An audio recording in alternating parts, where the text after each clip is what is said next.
Hello everybody, my name is Pyrak, and in today's video I'm going to be finally trying out a Frostcraft dual blade build, and I figured why not knock out two birds with one stone. There's no Berserk in this build either, but it's still a pretty risky build to use. Well, people say Berserk is risky, I find it much easier, but you'll see for yourself of course. I'm using my Frostcraft 3 talisman with two 2 slots and a 1 slot. We got this on video like 2-3 weeks ago. There should be a video up on it. These are the skills and decorations. All the green numbers are from decorations, of course. It's a very generic damage build. There's basically zero comfort in here. It's all just built for damage, as you should with Frostcraft, in my opinion. Because it's very much a skill where you either use it and do really well, or you ignore it and you're better off using something else in place of the Frostcraft. And of course, as with any test in this game, gotta go take it to a Rathian. Alright, so I did test around with it a little bit beforehand just to see kind of how it would be, because I didn't want to go in and just flail around and not even make use of Frostcraft, which is what I see a lot of people doing with Frostcraft because they don't want to manage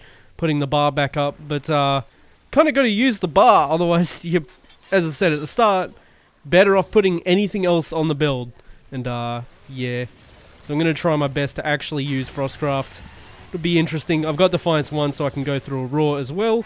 But yeah, you essentially want to spend as much meter as you can, get out of there with whatever mobility you have, and wait for another opening while getting some bar, and in my case getting some stamina, because this build has very bad stamina management. You also notice the sharpness is pretty terrible. I'm going to be using Ironshine Silk to get sharpness back whenever I can, essentially. At least when I don't have Frostcraft meter to spend. Also got Intrepid on here, because it's a dragon weapon. I couldn't fit like Tio Blessing or Kushala Blessing on, because there's also no need with dragon. So I just don't.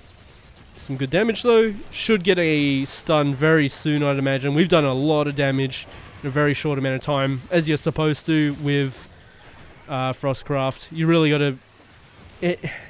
It's weird. You really gotta make use of it, otherwise you're better off using something else. There we go. Just wait, make sure we can land all the hits. We're going to do a single slap into another Spiral Slash, of course. Oh, we got the mount, so we just wait for our bar to go back up and get another bug. And then we send two of them right here for big damage. And I should grab the wall bangs. Be nice and easy. I'm also going to get some sharpness back while I'm here. Just do some of that. Dodge. I would have slapped to... Oh, okay. That's fine, I guess. As I said, my followers have been messing up so many mounts. It's kind of unfortunate, to be honest. Oh, that's okay. There it is. But nice, meta stamina. One thing I have noticed, the sliding slash combo has become extremely useful with a Frostcraft dual blade, because you're going to run out of stamina quite a bit, unless you're running a Heaven Sent variation. But that's up to preference. I personally think you should go all out on damage, because you're already doing that with Frostcraft anyway. At least in my opinion. That's how you should be doing it. So it's up to you. There's like 3 or 4 different ways you can build Frostcraft, but this is the way I think you should be doing it, because you're already playing this kind of way with it anyway. Wait, there we go. Get some damage. Got a stagger as well. I think the highest I've seen it hit Rathian here is 500. On the last hit, as you can see, we're getting to 450-ish there. Get some more Frostcraft back. Go back into the demon mode. Nice, that's a good knockdown, because that's a binding one from the Palamute. Very nice. Send one more, because I've still got a little bit of bar, so I may as well. Then we're going to get some stamina back and some Frostcraft, of course. Right, just wait for these fireballs. Easy damage. You also kind of got to know the monster pretty well, unless you're going to spam traps, which is something you can do, and I do recommend it.